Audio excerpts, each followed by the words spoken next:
Hello, this is Nate from Peter Morgan Associates, and I am your urban financial professional. And today I want to talk to more or less those that are on their way to college, those that are freshly out of high school. I'm talking to the college freshmen and the college sophomores. Matter of fact, I'm talking to college students between the ages of 18 and 25. I'm not going to keep you guys long because I know your attention span isn't that long, but that's okay. Listen, August will be here before you know it. And I remember the first thing that I saw when I got onto a college campus. It was a bunch of people with clipboards, and they were walking around talking about sign up for this credit card. Okay? How hard could that possibly be?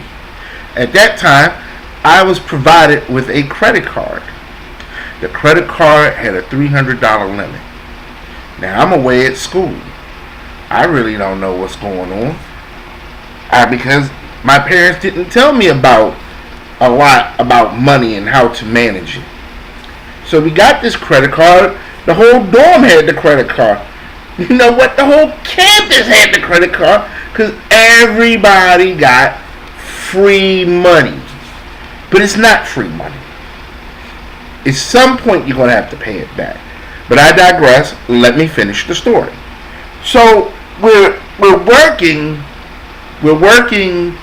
on getting these cards, and they're mailing the cards to us, and everything is great. And like I said, I got one that had a $300 limit. So most of the people got anywhere from $300 to $500. It depended on what was in their credit, because at that time it wasn't unusual for somebody to put a utility bill or something in their name. So, I didn't really think too much of it because I had some money stashed away. Well, I had a roommate, somebody that was a dorm mate, and I remember he just went through it like it was nothing. They bought everything that was not the right thing at that time, from weed to alcohol to the food. And then it ran out.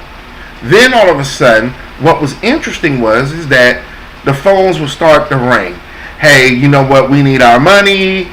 This time, you guys probably don't even know what a payphone is, but they call it the payphone because that's the only number we had.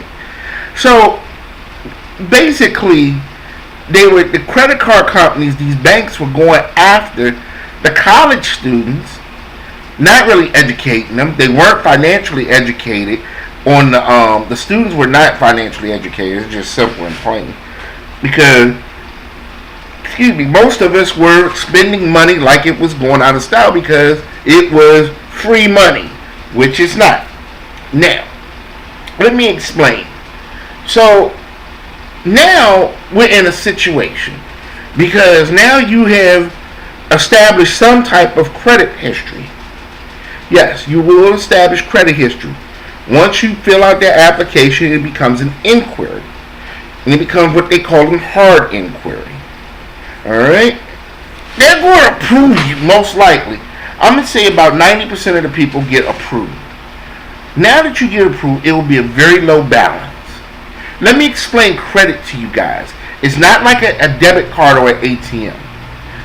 This card is money that they are giving to you that you will pay back and then some. That's called interest. Your interest, okay? So just stay with me. So what's going to happen? You're going to go on this college campus. They're going to say, I'm just going to use just an arbitrary bank. They're going to say, hey, sign up for this credit card. Get this free gift. It could be anything. And they're going to get you a card. Okay, so now you got the card. You don't have a job to pay it back. You don't have any means of paying it back. So what you use the card for is for an emergency. You have 30 days, and in some cases, 25 days to pay back this money. No matter what you spend it on. A credit card is nothing but money that they're giving to you that you will pay back over an extended period of time. So this is what I want you guys to do. Let me just give you some quick tips.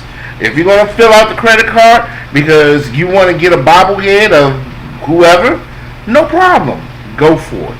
Just remember that is going to be an inquiry on your credit report. You may not have anything on your credit report because you're 18, 19, 20, 21. It just depends on where you at. Okay. Number 2. If you use it and you have no job, and mommy and daddy don't have the money really to send to you, because my parents really didn't have the money to send to me. They sent me what they could, but they really did not have the money to send to me. If you don't have the money, don't use the card. It's just that simple. Don't use the card. But if you do, because things come up, an emergency is not that your favorite rapper or some concert came in and your roomie wants to go with you to this concert. So you say, you know what, I got a free $300. Girl, why don't we go ahead and go see such and such? I got you, just pay me back. You want to see a surefire way to lose your roommate? Buy them tickets for them. Because you don't have a way to pay it back, and they don't have a way of paying it back. So you just think about that for a moment. There are a couple of quick things that I want you guys to remember. Number 1, it is borrowed money that you will have to pay back. If you don't have a job, don't ruin your credit at 18, 19, 20, 21 just for a pleasure to go see a concert or do something that's not an emergency. Number 2, I know peer pressure is out there because guess what? Your roommate doesn't have a job, or maybe they do, just like you. Don't get caught up in peer pressure using this card to do things that really are not smart financial. And lastly, this is what I want you guys to do. I want you to go and check your credit. See what's on there, because you never know. Let me tell you something, and I'm going to close you guys out with this. Identity theft is one of the biggest crimes that is committed in the family that goes unreported. And let me tell you what identity theft is. Identity theft is when someone takes your name, your social security, your date of birth, and they open up accounts. Someone in your family may have opened up a credit card account, a utility account. I've seen car loans be opened up in the kids' accounts. It is very easy to dispute things like that if that's the case. But most people let it go because they say, well, you know what, it was for the family. And that's unfortunate, but it goes unreported. Listen, I'm going to give you guys a couple of more series, over the next couple of days, because I think that that's important for you teens and a lot of you young adults to know what's going on out in the financial world. I don't want somebody that's going to go to college, a new freshman, or somebody that's, struggling. I don't want you to go into this and struggle throughout your college career, and then you come out of college and then you have bad credit because of something you did in your freshman and sophomore year. So if you guys want any questions or anything like that, drop me a comment below. You can find me on Instagram, Facebook, and Twitter at helpmewithmymoney.com. Well, actually just hit me with help me with my money and you'll find me. Alright, y'all, have a good one.